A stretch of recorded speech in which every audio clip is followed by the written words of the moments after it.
Hello everyone, कैसे हैं आप सब। I hope you all are doing great. मैं हूं सोनम और इन्फॉर्मेशन सेंटर में आप सभी का स्वागत है। तो इन्फॉर्मेशन सेंटर पर द मोस्ट अवेटेड सीरीज यानी टेंस की सीरीज फिर से स्टार्ट हो चुकी है और कल मैंने एक कंप्लीट टेंस का वीडियो अपलोड किया था जिसमें मैंने 2 आवर्स में कंप्लीट टेंसेस बताए थे और आज से हम हर एक टेंस को बहुत डिटेल में पढ़ने वाले हैं। तो मैंने आपको कल के वीडियो में बहुत डिटेल में बता दिया था कि टेंस क्या होते हैं, कितने टाइप के होते हैं। तो मैंने आपको बताया था कि टेंस 3 टाइप्स के होते हैं। मेजरली उसके 3 टाइप्स होते हैं। पहला होता है प्रेजेंट टेंस, दूसरा पास्ट टेंस और तीसरा फ्यूचर टेंस।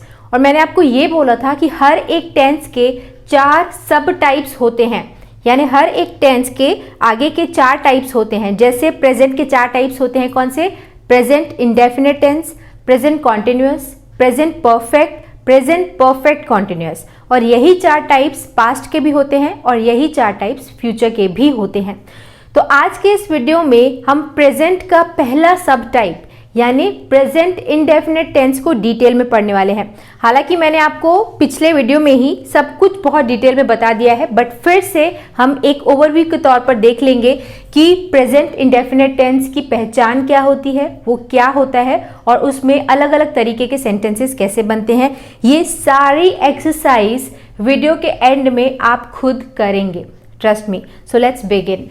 तो देखो, मैंने आपको बोला था प्रेजेंट इंडेफिनिट टेंस।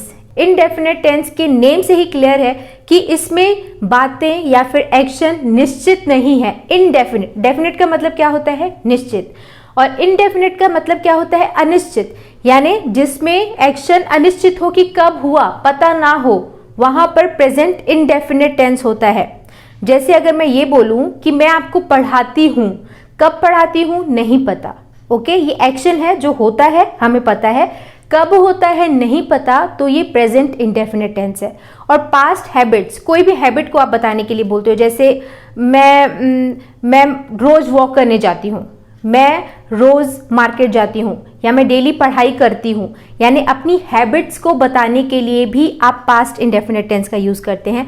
और जो यूनिवर्सल फैक्ट्स होते हैं, यानी जो सत्य घटनाएं होती हैं, जो सत्य होता है, जो अटल होता है, उसके लिए भी प्रेजेंट इंडेफिनिट टेंस का यूज करते हैं हम। जैसे अगर मैं बोलूं कि सूरज उगता है या सूरज चमकता है, तो वो चमकता ही है, ये एक फैक्ट है जिसे बदला नहीं जा सकता। तो प्रेजेंट इंडेफिनिट टेंस का यूज किसी भी हैबिट को, किसी भी रूटीन को या फिर किसी भी फैक्ट को बताने के लिए किया जाता है। इतना क्लियर है? अब आगे बढ़ते हैं और देखते हैं कि सेंटेंस स्ट्रक्चर क्या होता है प्रेजेंट इंडेफिनिट टेंस में, यानी कि सेंटेंस आखिर बनता कैसे है। तो सबसे पहले मैं आपको सेंटेंस स्ट्रक्चर बताऊं उससे पहले मैं आपको बता देती हूँ कि सेंटेंस के 5 टाइप्स होते हैं, ओके, जो हम टेंस में पढ़ते हैं। जैसे सबसे पहले हम पढ़ते हैं अफर्मेटिव। अफर्मेटिव यानी कि ऐसे सेंटेंसेस जो पॉजिटिव सेंटेंसेस रहते हैं, सकारात्मक सेंटेंसेस जिसमें नहीं का इस्तेमाल नहीं होता, ओके, वो तरीके का एक सेंटेंस होता है। दूसरा टाइप होता है नेगेटिव सेंटेंसेस, जिसमें नहीं का यूज होता है। जैसे अगर हमारे पास एक सेंटेंस है, मैं स्कूल जाता हूं, तो उसका नेगेटिव क्या बनेगा? मैं स्कूल नहीं जाता हूं। ये आप सब लोग जानते हो, तो ये हो गया नेगेटिव। और तीसरा टाइप होता है इंट्रोगेटिव सेंटेंसेस। इंट्रोगेटिव सेंटेंसेस यानी जिसमें आप क्वेश्चन पूछते हो कि क्या मैं स्कूल जाता हूं, ओके। इसके बाद फोर्थ टाइप क्या होता है? इंट्रोगेटिव नेगेटिव, यानी जिसमें क्वेश्चन भी हो और नहीं का भी यूज हो। जैसे क्या मैं स्कूल नहीं जाता हूं। इसके बाद फिफ्थ टाइप होता है WH टाइप के क्वेश्चंस, जिसमें आप WH वर्ड्स का यूज करते हो। WH वर्ड्स कौन से होते हैं? वाई, व्हेन, व्हाट, इस तरीके के जो वर्ड्स होते हैं ना, क्या, कब, कैसे, कहाँ, ये सारे WH वर्ड्स कहलाते हैं। और जब आप क्वेश्चन में इनका यूज करते हो तो ये WH टाइप के क्वेश्चंस कहलाते हैं। जैसे अगर हमारे पास क्वेश्चन होता कि मैं स्कूल क्यों नहीं जाता हूँ, या तुम ये क्यों नहीं करते हो, वो कहाँ जाता है, तो इस तरीके के सेंटेंसेस WH टाइप के क्वेश्चंस कहलाते हैं। तो किसी भी टेंस में हम 5 टाइप ही पढ़ेंगे, पांचों के पांचों टाइप्स की सेंटेंस मेकिंग सीखेंगे। तो यहाँ पर मैंने अफर्मेटिव सेंटेंस का स्ट्रक्चर लिखा हुआ है, यानी सकारात्मक सेंटेंसेस जिसमें नहीं का इस्तेमाल नहीं किया गया है। फिर आगे हम उसके बाकी के 4 टाइप्स भी पढ़ेंगे। इतना क्लियर है? आगे बढ़े। ये मैं आपको इनिशियल नॉलेज इसीलिए दे रही हूँ क्योंकि आपके लिए जानना जरूरी है कि आपको आखिर इस वीडियो में पढ़ना क्या है और आपको पढ़ाया कैसे जाएगा ये पूरा लेसन। तो आई थिंक ये डाउट आपके लिए क्लियर है। Now let's move forward. तो सबसे पहले हम स्ट्रक्चर देखते हैं। देखिए, किसी भी सेंटेंस को बनाने के लिए सबसे पहले हम सब्जेक्ट का यूज करते हैं। सबसे पहले आता है सब्जेक्ट, फिर आता है वर्ब, फिर आता है ऑब्जेक्ट। ये बहुत बेसिक सेंटेंस का स्ट्रक्चर है। बाद में जब आप आगे और भी चीज़ें पढ़ते हो तो या तो सब्जेक्ट्स बदलते हैं या वर्ब्स बदलते हैं या ऑब्जेक्ट बदलते जाता है। मेन स्ट्रक्चर यही रहता है। इतना क्लियर है? अब आगे बढ़ते हुए देखते हैं कि सब्जेक्ट, वर्ब्स और ऑब्जेक्ट्स क्या होते हैं। हालांकि मैं इसके पहले भी कई बार ये बातें आपको बता चुकी हूँ, but again I am telling it to you अगर आपने वो वीडियोस मिस कर दिए। बट मैंने इन तीनों के ऊपर एक बहुत थॉरो, एक बहुत डिटेल वीडियो बनाया है जो किसी भी लर्नर के लिए बहुत इंपॉर्टेंट है। अगर वो वीडियो आपने नहीं देखा है तो जाइए और उस वीडियो को देखिए। I am strongly recommending it कि वो वीडियो आपके बहुत काम का है। ओके, तो देखिए मैं आपको फिर भी ओवरव्यू दे देती हूँ कि सब्जेक्ट क्या होता है। तो किसी भी एक्शन को करने वाला, यानी जो करता होता है किसी भी सेंटेंस में, वो सब्जेक्ट होता है। जो करता होता है, जो डूअर होता है, वो सब्जेक्ट होता है। जैसे अगर मैं आपको पढ़ा रही हूँ तो पढ़ाने का काम कौन कर रहा है? मैं। तो मैं एक सब्जेक्ट हूँ। आप पढ़ रहे हैं, पढ़ने का काम कौन कर रहा है? आप। तो यहाँ पर आप एक सब्जेक्ट हैं। अगर मैं बोलूँ कि रियान हंस रहा है तो हंसने का काम कौन कर रहा है? डूअर कौन है? करता कौन है? रियान। तो रियान एक सब्जेक्ट है। क्लियर है? तो सब्जेक्ट्स तीन टाइप के होते हैं बेसिकली। एक होता है फर्स्ट पर्सन, दूसरा सेकंड पर्सन और तीसरा होता है थर्ड पर्सन। फर्स्ट पर्सन कौन होता है? आप कभी भी देखना कि आप जब भी किसी से बात करोगे तो इंसान की एक फितरत होती है अपने आप को इंपॉर्टेंस देने की, राइट? वो अपने आप को सबसे पहले मानता है। तो फर्स्ट पर्सन कौन हुआ? आई और वी, हम। I and we is the first person. Okay, second person कौन हुआ? अगर मैं आपसे बात कर रही हूँ तो मैं अपने अलावा अगर किसी को कुछ समझूंगी तो वो है आप। जो नहीं है उसके बारे में हम बात नहीं करेंगे। मेरे बाद अगर कोई इंपॉर्टेंट है तो वो आप हैं। तो सेकंड पर्सन कौन हुआ? यू। और बाकी के जितने भी सब्जेक्ट्स होते हैं, ही, शी, इट, नेम, दे, वो सारे थर्ड पर्सन कहलाते हैं। ओके, इतना समझ में आ गया? अब देखिए वर्ब्स क्या होते हैं। जो भी किसी भी सेंटेंस में जो एक्शन होता है, जो काम होता है, जो क्रिया है, वो वर्ब कहलाता है। जैसे अगर मैं बोल रही हूँ मैं आपको पढ़ा रही हूँ, तो पढ़ाने का यहाँ पे काम हो रहा है। एक्शन कौन सा है? पढ़ाना। तो वर्ब है पढ़ाना। यानी किसी भी क्रिया को हम वर्ब बोलते हैं। खाना, पीना, उठना, बैठना, सोना, जागना, ये सारे वर्ब्स हैं। जैसे अगर आप पढ़ रहे हैं तो यहाँ पे पढ़ना एक क्रिया है, पढ़ना यहाँ पे वर्ब है। ओके, आगे बढ़ते हैं, देखते हैं ऑब्जेक्ट क्या होता है। तो देखिए, किसी भी सेंटेंस में अगर कोई काम हो रहा है या इन जनरल कोई भी काम हो रहा है तो एक काम करता है और एक है वर्ब जो काम होता है। और जिस पर किए गए काम का असर पड़ता है, जो एक्शन का रिसीवर होता है, वो ऑब्जेक्ट होता है। जैसे अगर मैं पढ़ा रही हूँ तो पढ़ कौन रहा है? आप। तो आप यहाँ पर कौन है? Object. I am teaching you, तो you are the object. If I am writing with the marker, तो मार्कर ऑब्जेक्ट है, क्योंकि अगर मैं लिख रही हूँ तो मैं तो सब्जेक्ट हूँ।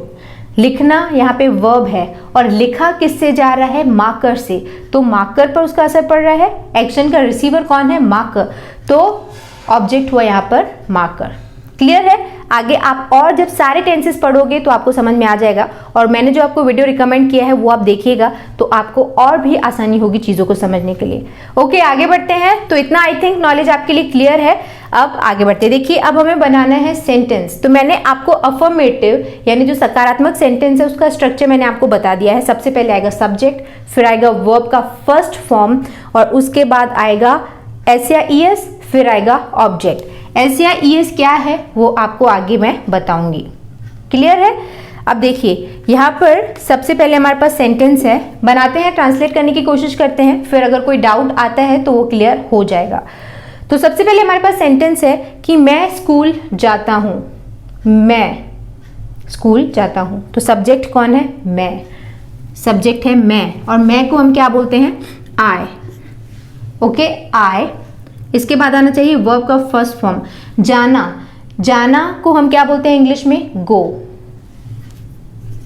आई गो। फिर school, I go to school. इतना क्लियर है? अब देखिए कि आपको पता कैसे चलेगा कि कौन से सब्जेक्ट को क्या बोलते हैं। तो यहां पर मैंने सारे सब्जेक्ट्स की लिस्ट लिखी हुई है। ठीक है, आपको उसको याद करना है। आई मतलब मैं, वी मतलब हम, यू मतलब तुम या आप, दे मतलब वे। बाकी है प्लूरल नंबर यानी बहुवचन, जैसे बॉयज, काउज, डॉग्स, जैसे अगर आप बहुत सारे लोगों के बारे में एक साथ बात करते हैं तो वो कहलाता है प्लूरल नंबर। फिर ही, अगर किसी आप लड़के के बारे में बात कर रहे हो वह, तो आप ही लिखते हो। लड़की के बारे में बात कर रहे हो वह, तो आप शी लिखते हो। किसी नॉन लिविंग ऑब्जेक्ट के बारे में बात होती है, किसी पक्षी के बारे में, किसी एनिमल के बारे में, किसी ऑब्जेक्ट के बारे में, और वह हमें बोलना होता है तो हम इट का यूज़ करते हैं। उसके बाद किसी का भी नेम, और इसके बाद है सिंगुलर नंबर यानी एक वचन। जैसे किसी एक लड़के के बारे में आप बात करो, किसी भी एक पर्सन के बारे में बात करो, किसी भी एक जन के बारे में जब आप बात करते हैं तो उसे सिंगुलर नंबर कहते हैं। ये ऑर्डर मैंने क्यों लिखा है इस फॉर्म में वो आपको मैं आगे बताऊंगी, ठीक है। ये बहुत काम का है, ये ऑर्डर आपके बहुत काम आएगा। तो ठीक है, सब्जेक्ट्स कौन से होते हैं मैंने नाम लिख दिया है ताकि अगर आप बिगनर हैं तो आपको प्रॉब्लम ना हो। इतना क्लियर है? अब आगे बढ़ते हैं और देखते हैं नेक्स्ट सेंटेंस। अब मैं फटाफट से इसको बता देती हूँ क्योंकि इसके बाद हमें आगे बढ़ना है वीडियो में, और इनकी नेगेटिव, इंट्रोगेटिव, ये सारी चीज़ें भी सीखनी है तो इनमें टाइम लगेगा। तो सेकेंड है हमारे पास आर्यन, सब्जेक्ट आर्यन है ना, आर्यन। फिर वर्ब का फर्स्ट फॉर्म, खेलना के लिए क्या वर्ब यूज होगा? प्ले। अब देखिए, आपको इंग्लिश सीखनी है ना, तो ये सारी चीजें आपको फिर भी समझाई जा सकती हैं कि ये ऐसा होता है, वो ऐसा होता है, बट वर्ब्स यानी किसको क्या बोलते हैं और उनके सेकेंड थर्ड फॉर्म आपको याद करने पड़ेंगे। इसके अलावा आप टेंसेस क्या कोई भी ग्रामर सीख ही नहीं सकते हो। वर्ब्स और उनके तीनों फॉर्म्स याद होना आपके लिए बहुत बहुत इंपॉर्टेंट है। इसके अलावा इंग्लिश नहीं सीखी जा सकती है। तो आप कोशिश करिए कि बहुत सारे वर्ब्स को एक साथ याद कर लें, और ये सीरीज चलते चलते ही याद करिए तो बहुत अच्छा, क्योंकि फिर आगे आपको और अच्छा लगेगा पढ़ने में। जब आपसे बनेंगे ना वर्ब्स तो आपको और अच्छा लगेगा। तो अगर आप वर्ब्स याद करना चाहते हैं तो हमारे चैनल इन्फॉर्मेशन सेंटर पर एक वीडियो है जिसमें 1000 वर्ब्स यानी 1000 वर्ब्स उनके सेकेंड थर्ड फॉर्म दिए गए हैं। तो वो वहाँ से आपको एक लॉन्ग लिस्ट मिल जाएगी, आप आराम से वहाँ से बिल्कुल फ्री होके याद कर सकते हैं। धीरे धीरे करिए, एक साथ करने की ज़रूरत नहीं है। Anyway, now let's move forward. तो सबसे पहले हमारे पास आया सब्जेक्ट, फिर आया वर्ब का फर्स्ट फॉर्म आर्यन, प्ले, फिर है ऑब्जेक्ट। ऑब्जेक्ट क्या है? क्रिकेट, ठीक है। आर्यन क्रिकेट खेलता है, सही है इतना? No, it's wrong. यहाँ पर एक प्रॉब्लम है। क्या प्रॉब्लम है? यहाँ पर ये है कि आर्यन प्लेज क्रिकेट होना चाहिए, आर्यन प्लेज क्रिकेट होना चाहिए, और हमने क्या लिखा है? Aryan play cricket. तो ऐसा क्यों है? तो देखिए, प्रेजेंट इंडेफिनिट टेंस में सब्जेक्ट के हिसाब से हम ये डिसाइड करते हैं कि वर्ब में एस या ईएस लगाना है या फिर नहीं लगाना है। तो अब आपको ये जानना पड़ता है कि कौन से सब्जेक्ट के बाद वर्ब में एस या ईएस लगेगा या कहीं नहीं लगेगा। यही सबसे कंफ्यूजिंग चीज़ है इस टेंस के बारे में, जो आपको मैं बहुत इजी तरीके से बता सकती हूँ अगर आप थोड़ा ध्यान देंगे तो देखिए, क्या आपको इन जनरल बोला जाता है कि थर्ड पर्सन सिंगुलर नंबर के साथ एस या ईएस वर्ब में लगाते हैं और बाकी के साथ नहीं लगाते हैं। तो थर्ड पर्सन क्या होता है? आई वी के अलावा, आई वी और यू के अलावा जितने भी सब्जेक्ट्स होते हैं वो थर्ड पर्सन कहलाते हैं। और सिंगुलर नंबर कौन से? यानी ही, शी, या कोई किसी का नाम बोल दो या कोई सिंगुलर नंबर बोल दो, तो ये सारे थर्ड पर्सन सिंगुलर नंबर हैं। तो इनके बाद एस या ईएस लगाया जाता है वर्ब में, बाकी के साथ नहीं लगाया जाता, ठीक है। ये एक आपके नॉलेज के लिए अगर आप चीज़ें समझते हैं तो। नहीं तो आप एक काम करिए, अगर आप बहुत आसानी से टेंस सीखना चाहते हैं ना, तो ये वाला वर्ब्स का ऑर्डर याद करिए। कल के वीडियो में भी मैंने आपको बोला था, ठीक है। ये वाला I we you they plural number, he she it name singular number. I we you they plural number, he she it name singular number.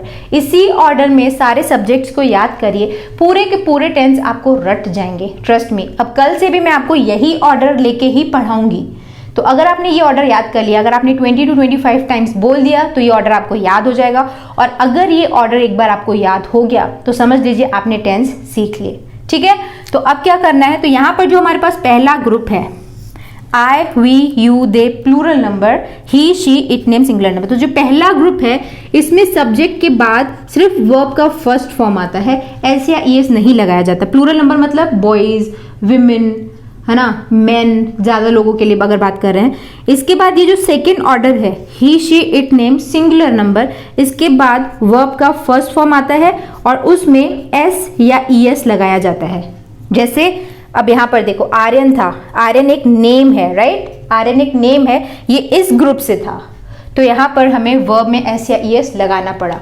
यहाँ पर आय था, इस ग्रुप से है, तो हमें यहाँ पर एस या ईएस नहीं लगाना पड़ा।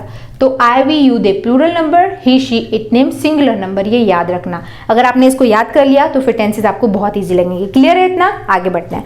नेक्स्ट है हमारे पास वे पत्र लिखते हैं। वे मतलब दे, वे मतलब दे, ठीक है। दे पत्र लिखने के लिए क्या वर्ब यूज होगा? राइट। दे राइट। इसमें एस या ईएस लगेगा क्या? नहीं लगेगा। क्यों? क्योंकि ये इस ग्रुप से आ रहा है। They write a letter, very simple. इसके बाद नेक्स्ट, सिया इंग्लिश सीखती है। सिया सबसे पहले सब्जेक्ट, फिर आएगा वर्ब। सीखने के लिए क्या वर्ब यूज होता है? Learn. Siya learn English. Is it correct? No, it's wrong, there is a mistake. बताओ क्या? यहां पर सिया एक नेम है ना, तो यहां पर वर्ब में एस या ईएस लगना चाहिए, हमने नहीं लगाया था। तो ये इस ग्रुप से है, तो हमने बहुत जल्दी डिसाइड कर लिया कि नेम है तो यहाँ पे एस या ईएस लगेगा। अब किस वर्ब के साथ एस लगेगा, किस वर्ब के साथ ईएस लगेगा, वो मैंने कल के वीडियो में, जिसमें मैंने सारे टेंसेस एक साथ बताया, मैंने बताया था डिटेल में, तो वो वीडियो आप देखिएगा, आपको ये पता चल जाएगा। क्लियर? आगे बढ़ते हैं। तो यहाँ पर अभी आई थिंक आपने अफर्मेटिव सेंटेंसेस सीख लिए हैं। अफर्मेटिव अगर आपने सीख लिया तो बाकी के टाइप सीखना बहुत आसान है। तो अभी तक आपने अफर्मेटिव टाइप के सेंटेंसेस बनाना सीख लिया है प्रेजेंट इंडेफिनिट टेंस में, राइट? अब हमें सीखना है नेगेटिव, इंट्रोगेटिव, नेगेटिव और WH टाइप के क्वेश्चंस। सबके फॉर्मूलाज मैंने लिख लिए हैं। अब हम देखेंगे कि सेंटेंस कैसे बनता है। तो आपको मैं एक बात बताती हूँ आगे बढ़ने से पहले, कि आप जब भी ग्रामर में किसी भी सेंटेंस को नेगेटिव बनाने की कोशिश करेंगे तो आप एक काम करना, उसमें देखना कि हेल्पिंग वर्ब कौन सा है। आपको हेल्पिंग वर्ब अगर दिख गया, यानी सहायक क्रिया है उस सेंटेंस में, उसके बाद आप सिंपली नॉट लगा देना। बाकी का सारा सेंटेंस आप सेम लिखोगे तो वो चलेगा, वैसा ही बनता है, यानी हेल्पिंग वर्ब के बाद हमें नॉट लगाना होता है। ठीक है? तो यहां पर हमारे पास क्या सेंटेंस का स्ट्रक्चर है? I go to school, I go to school. अब इसमें हेल्पिंग वर्ब कौन सा है? इसमें तो कोई हेल्पिंग वर्ब है ही नहीं, ये है मेन वर्ब, राइट? ये मेन वर्ब है, हेल्पिंग वर्ब नहीं है। तो हमें इस टेंस में क्या करना होता है कि क्योंकि इसमें अपना हेल्पिंग वर्ब नहीं होता, तो हमें बाहर से हेल्पिंग वर्ब लगाना होता है। हम कौन सा हेल्पिंग वर्ब लगाते हैं? डू या फिर डज। आप क्या करोगे? पहले सब्जेक्ट लिखोगे डू डज, उसके बाद आप नॉट लगा देना, फिर वर्ब का फर्स्ट फॉर्म और ऑब्जेक्ट। अब आपको ये डिसाइड करना होता है कि किस सब्जेक्ट में डू लगेगा, कहां पर डज लगेगा, राइट? ये आपको नहीं पता है तो आप कैसे यूज करोगे डू या डज का? तो मैंने आपको ये वाला ऑर्डर इसीलिए ही बताया था। मैंने आपको बोला था ना कि आपको आगे हर टेंस में ये काम आएगा। तो देखो, ये जो पहला ग्रुप है हमारे पास, इसमें हम डू का यूज करते हैं, यहां पर डू हेल्पिंग वर्ब लगेगा। और ये जो सेकेंड ग्रुप है हमारे पास, he, she, it, name singular number, ये सारे सब्जेक्ट्स के साथ हम हमेशा डज का यूज करते हैं। इसके साथ हम डू का यूज करेंगे, यहां पर हम डज का यूज करेंगे। ठीक है? इतना समझ आ गया? इसके बाद आप नॉट लगा देना। बस एक बात का आप ध्यान रखना, अगर आप डू या डज आप सेंटेंस में लगा देते हो तो इसके बाद सिंपली वर्ब का फर्स्ट फॉर्म आता है, फिर एस या ईएस आपको नहीं सोचना पड़ेगा कि लगाना है कि नहीं। एस या ईएस की जिम्मेदारी आप यहां दे देते हो। इसके बाद वर्ब का सिंपली फर्स्ट फॉर्म लगाना, ठीक है? फिर एस या ईएस नहीं लगाना है। इसमें सब लोग मिस्टेक करते हैं, आप मत करना। क्लियर? तो अब हमारे पास क्या सेंटेंस स्ट्रक्चर बनेगा? सबसे पहले सब्जेक्ट आएगा, इसी का हमें नेगेटिव बनाना है। तो आई, जैसे मैं स्कूल जाता हूं, मैं स्कूल नहीं जाता हूं, तो सबसे पहले आएगा सब्जेक्ट आई, फिर लगेगा डू या डज। आई कौन से ग्रुप में आता है? पहले ग्रुप में आ रहा है, तो आप लगा देना डू। इसके बाद लगेगा नॉट, राइट? हेल्पिंग वर्ब के बाद not. I do not go to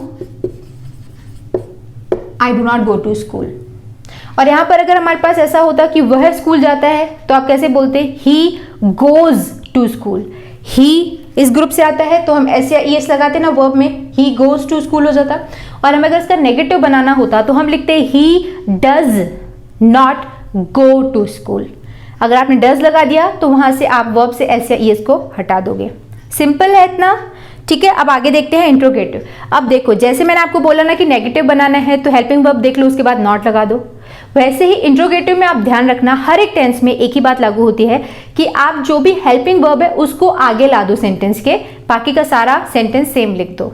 जैसे यहां पर हमारे पास क्या है? इंट्रोगेटिव बनाना है कि क्या मैं स्कूल जाती हूं, है ना? तो आप कैसे लिखोगे? डू आई डू या डज आगे आ जाएगा, फिर सब्जेक्ट, फिर वर्ब का फर्स्ट फॉर्म ही आएगा और ऑब्जेक्ट, क्योंकि डू डज आ चुका है सेंटेंस में तो वर्ब में आप ऐसे या ईएस मत लगाना, ठीक है। तो क्या बनेगा हमारे पास इंट्रोगेटिव, पहले डू, आई के साथ क्या लगना चाहिए, डू लगेगा ना, डू फिर सब्जेक्ट, फिर वर्ब का फर्स्ट फॉर्म, फिर object, do I go to school, question mark, क्योंकि ये इंट्रोगेटिव है तो क्वेश्चन मार्क लगाना is compulsory, without this your question will be counted as wrong, तो आप क्वेश्चन मार्क जरूर लगाना इंट्रोगेटिव में। क्लियर है इतना, बस हेल्पिंग वर्ब को हम आगे ला देंगे, बाकी का सारा सेंटेंस सेम रहेगा। इसके बाद आता है इंट्रोगेटिव नेगेटिव, तो वैसे ही यूनिवर्सल रूल है जो आप अभी सीखोगे तो हर टेंस में आपके काम आएगा कि अगर आपको इंट्रोगेटिव नेगेटिव बनाना है तो ये सब सेम रहेगा, पहले हेल्पिंग वर्ब आएगा, फिर सब्जेक्ट आएगा, फिर सब्जेक्ट के बाद आप नॉट लगाओगे, do I not go to school, ठीक है, डू या डज सब्जेक्ट फिर नॉट, ये है नॉट लगाना है, फिर वर्ब का फर्स्ट फॉर्म, फिर object and question mark, do I not go to school, ठीक है, बस आई के बाद हमने यानी सब्जेक्ट के बाद नॉट लगा दिया। वैसे ही WH टाइप के क्वेश्चंस, अब देखो WH टाइप के क्वेश्चंस क्या होते हैं, जैसे मैं जब जिस क्वेश्चन का आंसर हाँ या ना में बस दिया जा सकता है ना, वो सिंपली इंट्रोगेटिव कहलाते हैं। जैसे आप पढ़ रहे हैं तो आप बोलोगे हाँ या ना, इसका जवाब हाँ ना में दिया जा सकता है, तो ये सिंपली इंट्रोगेटिव क्वेश्चंस। और जिसमें आप हाँ या ना में जवाब ना देकर आपको डिटेल बतानी पड़े, जैसे मैं आपको बोलूँ आप क्यों पढ़ रहे हो, तो आप हाँ या ना तो नहीं बोल सकते, आपको डिटेल बतानी पड़ेगी, तो इस टाइप के क्वेश्चंस WH टाइप के क्वेश्चंस कहलाते हैं। तो इसमें आप वाई, वेयर, व्हेन इस तरीके की WH वर्ड्स का यूज करते हैं। इसका स्ट्रक्चर बहुत सिंपल होता है, ये जो सिंपल आपने इंट्रोगेटिव पढ़ लिया ना, इसके पहले आप WH वर्ड लगा दो, ये लगा दो, बाकी का सारा सेम रहेगा, बस इस टाइप में। अब यहाँ पे मैंने लिख दूँ कि मैं स्कूल क्यों जाती हूँ अगर बोलना हो, तो अगर मैं यहाँ पे वाई लगा दूँ, ये WH वर्ड लगा दूँ, तो हमारे पास ये वाले टाइप के क्वेश्चन बन जाएंगे। Why do I go to school, मैं स्कूल क्यों जाती हूँ, where do I go to school, मैं स्कूल कहाँ जाती हूँ, इस तरीके से सेंटेंसेस बनते हैं। क्लियर है, तो ये इतना ही है, ये टेंस बहुत इजी है। अगर आप इसको प्रैक्टिस करोगे ना, जैसे अगर आप, अब आपको इसमें प्रैक्टिस कैसे करनी है, अब आप हिंदी में लगभग 20 सेंटेंसेस की लिस्ट बनाओ। जैसे मैं खाती हूँ, वो गाना गाता है, वो जाता है, वो स्कूल जाता है, वो रोज़ क्लास जाती है, अमन रोज़ पतंग उड़ाता है, या आर्यन सोता है, इस तरीके के आप 25 सेंटेंसेस की लिस्ट बनाओ। उसके ऊपर आप पहले तो अफर्मेटिव बनाओ, ट्रांसलेट करो, फिर उसमें आप ये 5 टाइप के क्वेश्चंस बनाओ। जैसे अगर आपको बोलना हो कि वो स्कूल जाता है, नहीं ये तो हमने बना लिया। अगर आपको बोलना हो जैसे वो हंसता है, तो आप बोलो ही लाफ्स, ही के साथ वर्ब में एस या ईएस लगेगा, ही लाफ्स। फिर आप उसका नेगेटिव बनाओ, ही डज नॉट लाफ, एस नहीं लगाना उसमें, ठीक है, ही डज नॉट लाफ। फिर क्वेश्चन मार्क, इंट्रोगेटिव मतलब does he laugh, interrogative negative does he not laugh, does he not laugh. इसके बाद WH टाइप के question, why does he laugh. इस तरीके से आप जो 25 की लिस्ट बनाओ, फिर उसके ऊपर ये 5 टाइप के लिखो, फिर आप बोल बोल के ऐसे प्रैक्टिस करो। एक के 5 टाइप्स बोलो, दूसरे के 5 टाइप्स, वैसे आप 25 के 5 टाइप्स बोलोगे ना तो आपको टेंस रट जाएगा। क्लियर है, तो आई थिंक ये आपको टेंस समझ में आ गया, बहुत इजी है। जस्ट नेगेटिव करना हो तो डू डज का इंक्लूजन है इसमें, और अगर इसको इंट्रोगेटिव करना हो तो आगे ला दो। इस तरीके से बहुत बेसिक रूल्स हैं, कुछ भी नहीं है इस टेंस में, बहुत सिंपल है। तो आई थिंक ये आपको समझ में आ गया। अगर अच्छा लगा हो तो वीडियो को लाइक ज़रूर करिएगा। अब हम चलते हैं प्रैक्टिस की तरफ। मैं इसमें आपको प्रैक्टिस के थ्रू बताती हूँ, यानी हम ट्रांसलेट करने की कोशिश करते हैं। 1-2 सेंटेंसेस मैं करती हूँ, बाकी आपका होमवर्क तो नहीं बोलेंगे, यूट्यूब वर्क बोल देती हूँ। इसका मैं आपको इसका ट्रांसलेशन जो है वो मैं आपको फर्स्ट कमेंट में दे दूंगी, आप फिर चेक करना कि आपने सही सीखा या नहीं, आपसे बन रहा है कि नहीं। क्लियर, अब देखते हैं। सबसे पहले हमारे पास है पक्षी घोंसला बनाते हैं। तो पहले तो आपको वर्ब्स याद होने चाहिए कि किसको क्या बोलते हैं, है ना। जैसे पक्षी, पक्षी को क्या बोलेंगे, बर्ड, है ना। तो हम पक्षी बनाते हैं यानी ज्यादा पक्षियों के बारे में बात कर रहे हैं, तो हम बोलेंगे बर्ड्स, सबसे पहले आएगा बर्ड्स। फिर घोंसला को हम क्या बोलते हैं, नेस्ट, और बनाना क्रिया है उसको हम बोलते हैं बिल्ड। इतना मैं अभी फिलहाल आपको बता रही हूँ, बाकी आपको याद करना पड़ेगा। तो अगर आपको इसको ट्रांसलेट करना है तो आप कैसे बोलोगे, बर्ड्स बिल्ड नेस्ट, पक्षी घोंसला बनाते हैं। ज्यादा पक्षियों के बारे में बात हो रही है, बर्ड्स, तो इसके बाद हम वर्ब में एस या ईएस नहीं लगाएंगे। मैंने बिल्ड्स नहीं बोला, मैंने बिल्ड बोला। बर्ड्स बिल्ड नेस्ट या नेट्स, अगर नेस्ट्स अगर ज़्यादा की बात कर रहे हो तो। क्लियर? नेक्स्ट, मैं स्कूल साइकिल से जाता हूँ। आप इसको बताओ कैसे बनाओगे। सबसे पहले सब्जेक्ट आएगा आई, मैं, फिर जाना के लिए क्या वर्ब यूज़ होगा, go to school, I go to school by cycle, I go to school by cycle, simple था। अब ये वाला है, वो तुमसे नफरत क्यों करते हैं। ठीक है, अब क्यों टाइप का क्वेश्चन है ये, इसमें WH वर्ड इंक्लूडेड है। तो सबसे पहले तो आएगा क्यों, वाई, फिर आएगा हमारे पास वाई के बाद क्या आना चाहिए, हेल्पिंग वर्ब, वो करते हैं, है ना, ज़्यादा की बात हो रही है तो दे लगेगा सब्जेक्ट, वो, वाई, फिर दे के साथ हेल्पिंग वर्ब हमारे पास क्या लगना चाहिए था, डू, है ना, तो वाई लगेगा, फिर डू या डज लगता था, वाई डू, फिर आएगा subject they, why do they, why do they, फिर आएगा हमारे पास वर्ब, तो नफरत के लिए क्या वर्ब यूज होता है, hate, why do they hate you, वो आपसे नफरत क्यों करते हैं, why do they hate you. तो अभी हम ट्रांसलेट कर रहे हैं, सीख रहे हो तो आपको डिफिकल्ट लग रहा है, जब आपकी बहुत अच्छे से प्रैक्टिस हो जाएगी ना तो ये सारी चीज़ें आपको बहुत आसानी लगेंगी। जैसे अगर मैं इसको बोलूँगी वो तुम्हें पसंद नहीं करता है, तो मैं आपको बोलूँगी ही does not like you, simple है। जैसे कुत्ते भौंकते हैं, ज़्यादा कुत्तों की बात हो रही है तो मैं बोलूँगी कि डॉग्स बार्क। तो ऐसे ना प्रैक्टिस के बाद आप सिंपली विदाउट मिस्टेक बोल लेते हो। सो मैंने अभी आपको आई थिंक 5 तक तो बता दिया है, बाकी के 5 बचते हैं, वो आपका वर्क है, आप करिए प्रैक्टिस। अगर आपको प्रॉब्लम होती है तो आप फर्स्ट कमेंट में इसका ट्रांसलेशन देख लेना, तो फिर आपकी प्रैक्टिस हो जाएगी। और इन्हीं का आप नेगेटिव इंट्रोगेटिव 5 टाइप बना लेना तो आपकी अच्छी प्रैक्टिस हो जाएगी। ओके, सो फिलहाल इस वीडियो को एंड करने का टाइम आ चुका है। अगर वीडियो आपको पसंद आया तो लाइक करिएगा, शेयर भी करिएगा। अपने आसपास अगर कोई टेंसेस सीखना चाह रहा हो तो उनको इस सीरीज़ के बारे में ज़रूर बताइएगा, ताकि वो कल से हमें ज्वाइन कर पाएँ और कंटिन्यू 1 बाय 1 सारे टेंसेस सीख पाएँ। और अगर अभी तक आपने एक साथ वाला जो मेरा टेंस वाला वीडियो था वो नहीं देखा है तो वो भी आप देखिएगा। एक बार आप सीख लोगे तो फिर कंटिन्यू दोबारा जब आप सीखोगे तो आपको चीज़ें और समझ आएंगी। तो कल वाला वीडियो भी आप ज़रूर देखिएगा। और अगर आप पहली बार इस चैनल पर आए हैं ना, और अगर आप हमारे चैनल पर अभी जो सीरीज़ चल रही है उसे आप ज्वाइन करना चाहते हैं तो चैनल को सब्सक्राइब जरूर करिएगा। उसके लिए नीचे जो रेड कलर का सब्सक्राइब बटन है उसको आपको टच करना है और उसके बाजू में जो बेल आइकन है उसको आपको टच करना है। अगर आप ऐसा करेंगे तो इस चैनल पर जब भी कोई वीडियो अपलोड होगा तो उसका नोटिफिकेशन आपको मिल जाएगा, वो आप वीडियोस फ्री ऑफ कॉस्ट सीख सकते हैं। और अभी मैं कोशिश करूंगी इन्फॉर्मेशन सेंटर पर ग्रामर सीरीज में आपको ज़्यादा से ज़्यादा ग्रामर कवर करवाने की, तो stay tuned with information centre. And one more thing कि अगर अभी तक आपने मुझे मेरे इंस्टाग्राम पर फॉलो नहीं किया है तो do follow me on my Instagram. My handle is sonam_asrani। Okay, और उसका लिंक नीचे मैं डिस्क्रिप्शन में भी दे दूंगी, तो मुझे आप इंस्टाग्राम पर जरूर फॉलो करिएगा। अभी मैं रिसेंटली वहाँ पर एक्टिव हो रही हूँ। Alright, so it's time for me to end this video. इसके बारे में अगर आपके कोई डाउट्स हैं तो वो आप मुझे नीचे कॉमेंट सेक्शन में पूछ सकते हैं, मैं उसका कोशिश करूँगी आंसर देने की। So and this video for now. मिलते हैं हमारे अगली वीडियो में टेंस के नेक्स्ट टाइप के साथ, जो कि है present continuous tense. Bye bye, take care.